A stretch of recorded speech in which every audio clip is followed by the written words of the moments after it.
تو بخاری مسلم دونوں میں حدیث موجود ہے، اور امام بخاری نے، دیکھیں لوگ کہتے ہیں شافعی ہیں، امام بخاری نے تو امام شافعی کا رد کر دیا صحیح بخاری میں، کہ عائشہ کہتی ہیں ان دنوں ہمارے گھروں میں چراغ نہیں ہوا کرتے تھے، اور رات کے وقت نبی علیہ السلام جب نماز پڑھتے تھے گپ اندھیرے میں، ہمارا اجرا بھی تنگ تھا، نبی علیہ السلام جب سجدے میں جانے لگتے میں آپ کے سامنے لیٹی ہوئی ہوتی تھی، تو آپ میرے پاؤں ٹو دیتے تھے، میں پاؤں سمیٹ لیتی تھی، اور نبی علیہ السلام سجدہ کرتے تھے، اور جب دوبارہ قیام میں جاتے تو میں پاؤں سیدھے کر لیتی تھی۔ اس حدیث سے امام بخاری نے امت تک یہ میسج دے دیا کہ بیوی کو نماز کی حالت میں بھی کوئی ٹو لے، ہاتھ لگا لے تو اس کا وضو نہیں ٹوٹتا۔ لہذا امام شافعی کا مسئلہ فارغ، اور نہ یہ ہمیں امام حنیفہ نے بتایا، سرکار یہ تو ام عائشہ نے ہمیں بتایا ہوا ہے، اور بخاری مسلم میں موجود ہے۔ دیکھو کتنی بڑی کہانی انہوں نے کروائی ہوئی تھی، پڑھے گے نا۔ اچھا، اس ایک مسئلے نے کروڑوں مسلمانوں کی زندگی اذیت میں ڈالی ہوئی ہے۔ انڈونیشیا اور ملیشیا میں سارے شافعی ہیں، وہ بیچارے حج عمرے کے لیے آتے ہیں، اور وہ آتے کثرت کے ساتھ ہیں، وہاں تو ہر بندے نے حج کرنا ہوتا ہے، واقعی وہاں اسلام کے 5 فرض ہیں، پاکستان میں تو 5 فرض نہیں ہیں، وہاں 5 فرض ہیں، وہ حج کو فرض مانتے ہیں، یہاں تو صرف زبانی کلامی مانتے ہیں، اور باقاعدہ ٹریننگ کر کے وہاں لوگ حج پہ آتے ہیں قرآن اندازی کے ذریعے۔ پاکستانیوں کی طرح نہیں کہ بابے جب فارغ ہو جائیں تو اینڈ پہ وہاں بھیج دیتے ہیں، انہیں نہ کسی چیز کا پتہ ہی نہیں ہوتا۔ تو وہاں آپ دیکھیں گے کہ ان کی عورتوں نے دستانے پہنے ہوئے ہوتے ہیں وائٹ کلر کے، اور میاں بیوی اکٹھے طواف کر رہے ہوں گے، گرمیوں میں بھی دستانے پہنے ہوئے ہوں گے۔ تو عام بندے کو تو سمجھ نہیں آتی کہ مسئلہ کیا ہے۔ مسئلہ یہ ہے کہ وہ ہیں سارے شافعی، ان کے نزدیک اگر کوئی خاوند بیوی کو ہاتھ لگا لے تو وضو ٹوٹ جائے گا، جب وضو ٹوٹ جائے گا طواف کہاں سے کرے گا؟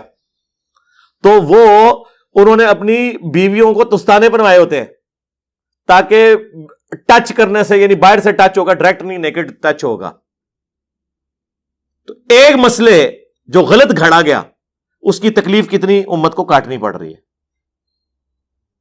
اور ادھر حنفیوں نے جو یہ غلط مسئلہ گھڑا خون نکلنے والا، 21 حدیث کے اندر کس آیت کے اندر آیا ہے کہ خون نکلنے سے وضو ٹوٹ جاتا ہے؟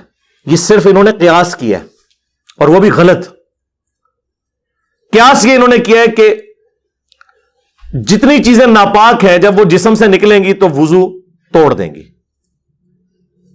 پیشاب ناپاک ہے وضو توڑ دے گا، مزی ناپاک ہے وضو توڑ دے گی، تھوک پاک ہے، بلغم پاک ہے، پسینہ پاک ہے، وضو نہیں توڑے گا۔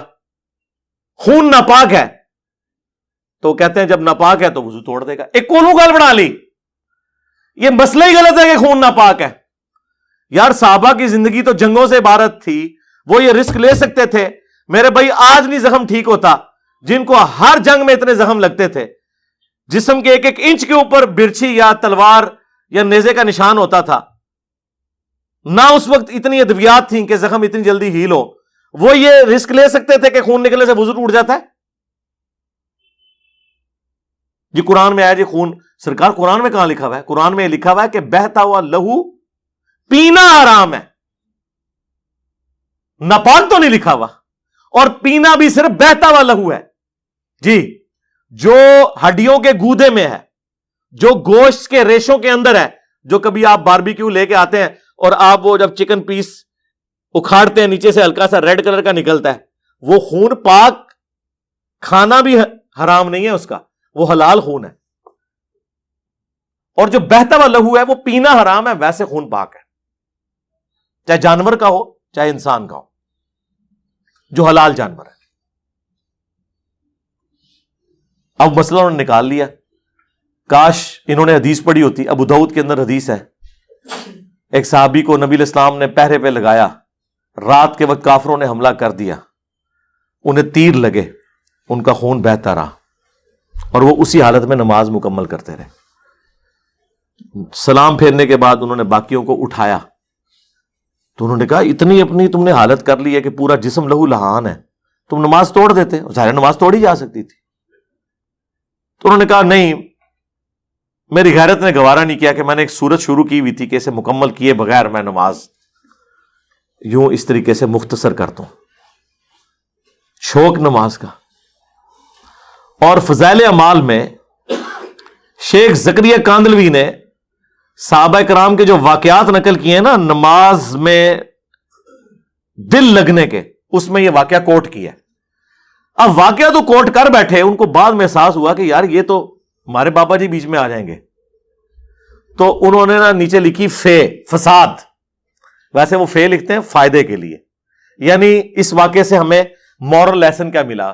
مورل لیسن انہوں نے یہ نکالا، وہ کہتے ہیں کہ جی ہمارے نزدیک، ہمارے امام حنیفہ رحمۃ اللہ علیہ کے نزدیک خون نکلنے سے وضو ٹوٹ جاتا ہے، اور امام شافعی کے نزدیک نہیں ٹوٹتا.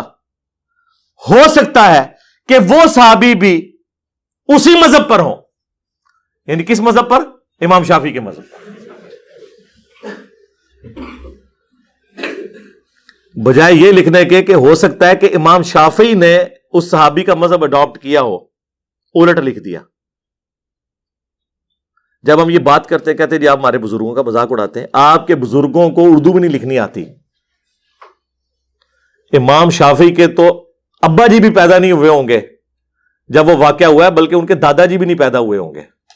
امام شافعی 150 ہجری میں پیدا ہوئے ہیں، 204 ہجری میں فوت ہوئے ہیں. نبی الاسلام کی وفات کے 140 سال کے بعد امام شافعی پیدا ہوئے ہیں. نبی الاسلام کی وفات کے 70 سال کے بعد امام حنیفہ پیدا ہوئے ہیں. اس سے پہلے کسی کا خون نہیں نکلتا تھا، اس سے پہلے کوئی اپنی بیوی کو ہاتھ نہیں لگاتا تھا.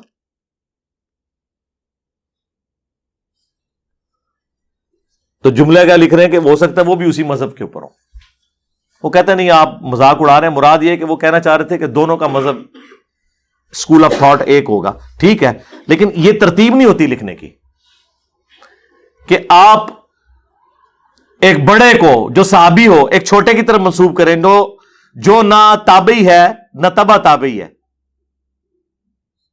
آپ سیدھی طرح اس سے مسئلہ اخذ کریں کہ بھئی یہ حدیث اس بات کا ثبوت ہے کہ خون نکلنے سے وضو نہیں ٹوٹتا، اور ہمارے امام حنیفہ کا یہ موقف غلط ہے. لیکن ایک تو جناب بیان کرن تو باقی تفصیلات مسئلہ 197 آپ میرا دیکھ لیں، اس میں میں نے کافی کچھ بیان کیا.